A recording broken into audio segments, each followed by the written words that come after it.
Welcome to Royal Daily Report, your trusted source for royal news and updates. I'm your host, bringing you the stories that matter. Don't forget to subscribe and hit that notification bell so you never miss an update from Royal Daily Report. She's clearly doing this because she's trying to prove to the mainstream media, because now they're starting to talk about this whole birth being fake, coming from Meghan. So she's trying to put out there to the haters, look, it is me giving birth. See? I'm in the hospital, dancing like a skank. She's got form for strapping on baby bumps. There's something very wrong with that shape in my view. I think they split within 12 months. Developing today, it was the job that ricocheted around the world for all the wrong reasons. Meghan Markle believed that she would finally put to rest the ongoing, and I believe, very accurate speculation that she had been wearing a moon bump. Given that if these children were not born by Meghan Markle's body, then they are unable to sit in the line of succession, the royal line of succession. We're talking about Prince Archie and Princess Lilibet, of course. Then this video, and let's take a look at some of it, because this video has horrified so many, because Meghan, quite clearly here, is in some type of moon bump. This is not a natural body position. That's before you even get to the fact she was never meant to exist in the story. Don't forget to subscribe to Royal Daily Report for more exclusive coverage. For years, the public saw one version of events, a royal love story, 2 pregnancies, and the arrival of children presented as symbols of a modern monarchy. Everything appeared polished, controlled, and complete.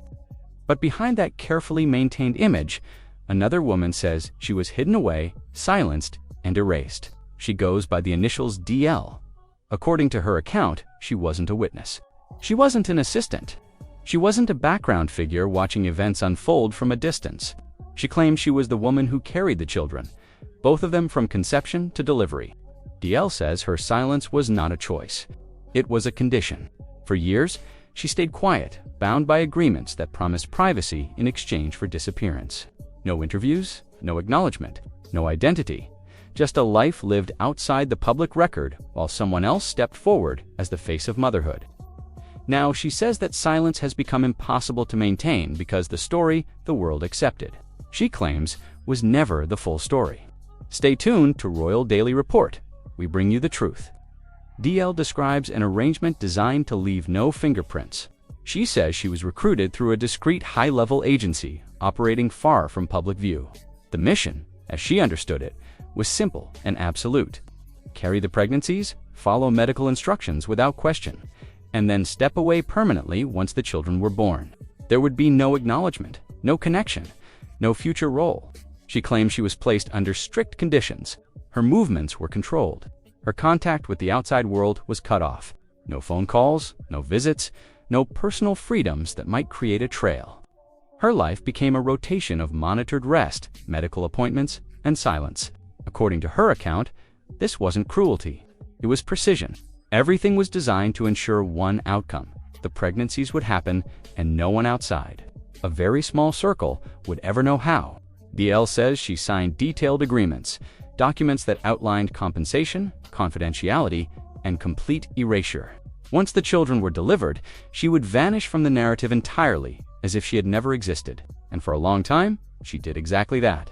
For years, silence protected the story. Then silence stopped working. Remember to subscribe to Royal Daily Report for updates like this. DL now claims she possesses materials that move this out of the realm of narrative and into the realm of law. She alleges the existence of signed agreements, medical documentation, pregnancy timelines, ultrasounds, and written correspondence between legal teams and the agency that managed the arrangement. This is no longer about interpretation, it's about evidence. According to source claims, DL has retained legal counsel and is prepared to testify under oath. She has agreed to DNA testing, not privately, not quietly, but through formal legal channels. That changes everything. Once legal processes begin, public relations no longer control the pace. Evidence does, timelines do, verification does. At that point, no amount of silence can pause what's coming. And behind palace walls, this shift has not gone unnoticed. While DL says she lived in isolation, another story was unfolding in public. Cameras followed Meghan Markle through appearances, interviews, and carefully staged moments. There were smiles, soft lighting, and a visible pregnancy presented as natural, joyful, and entirely seamless. The image was confident, reassuring, controlled. But according to DL, those two realities were happening at the same time. Royal Daily Report, bringing you the stories others won't tell. She describes herself enduring the physical strain of pregnancy in silence while watching from afar as someone else received the attention, the praise, and the recognition that traditionally follows motherhood. One woman carried the biological weight of the pregnancies. Another carried the public role. The contrast, she says, was intentional. Public visibility required consistency. Silence required obedience. DL claims she understood the imbalance, even accepted it at the time. The arrangement wasn't about fairness. It was about outcome. The children would arrive, the story would remain intact, and the world would never question how it all happened until now.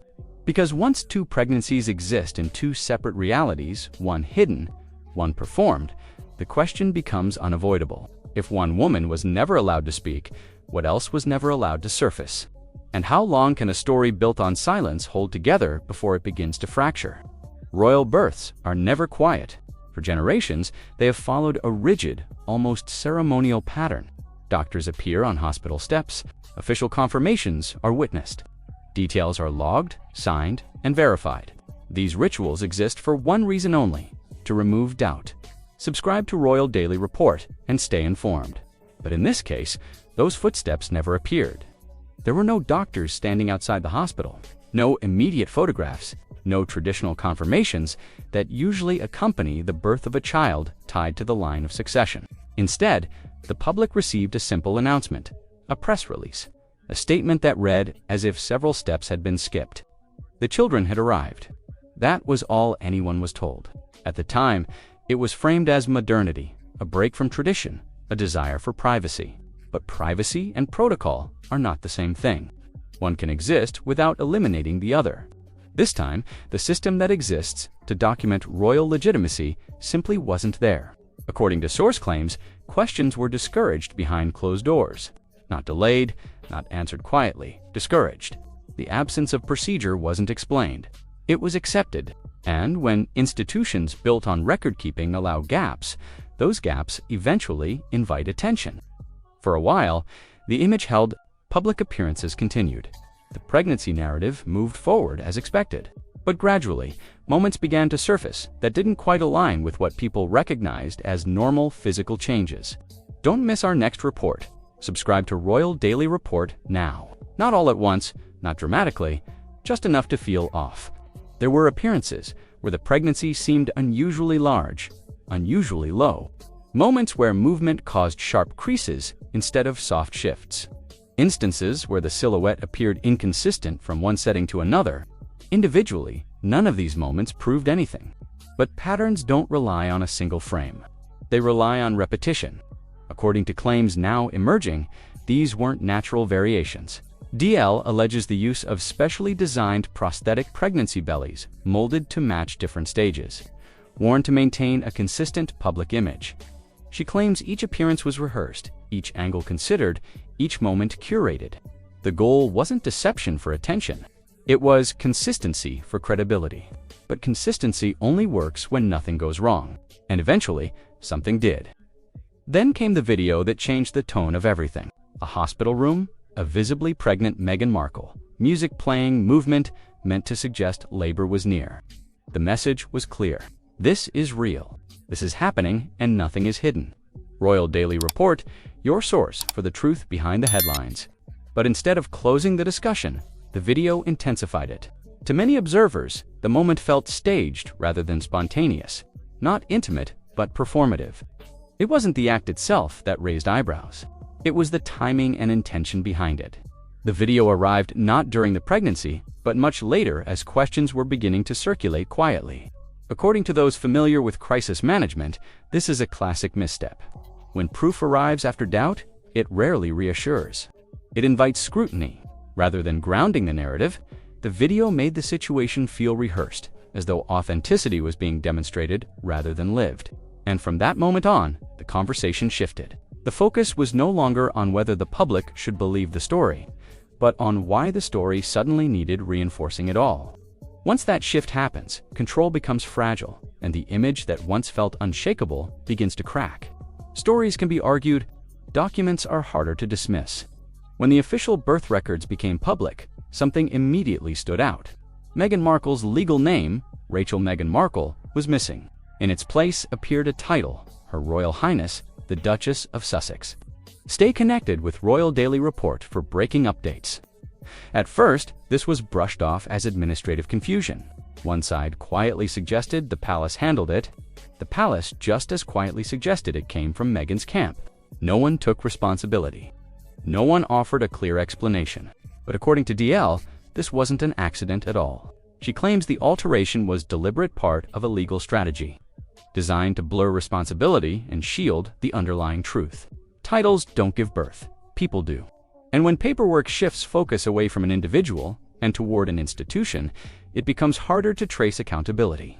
In royal systems, documentation is everything. Names matter, records matter. They establish lineage, legitimacy, and legal standing. When something as basic as a mother's name is altered, it raises a question that cannot be ignored. Why change what didn't need changing? Until now, the story could still be framed as personal controversy. That illusion ends here. DL claims Prince Harry was not a distant observer. She alleges he knew about the arrangement, that he visited her during the pregnancy, that he even wrote a handwritten letter expressing gratitude after the births. If true, this doesn't just implicate a couple, it implicates the line of succession itself. The monarchy is not celebrity theater. It is a constitutional institution built on bloodlines and law. Titles, inheritance, and public funding all depend on legitimacy. If children placed in the line of succession were born under undisclosed circumstances, the consequences are not symbolic. They are structural. According to source claims, internal discussions are already taking place. Legal advisors, constitutional experts, quiet contingency planning. Not because a verdict has been reached, but because the risk can no longer be ignored. This is the line that cannot be crossed. Once bloodlines are questioned, the entire structure feels the tremor. And now there is only silence. No denials, no legal threats, no public reassurances from a couple known for carefully crafted messaging. The absence is striking. In environments where image is everything, silence is rarely confidence. It is calculation or fear. Behind the scenes, sources claim contingency plans are being drawn. Discussions about distancing, about damage control, about how to protect the institution from a truth it never expected to face publicly.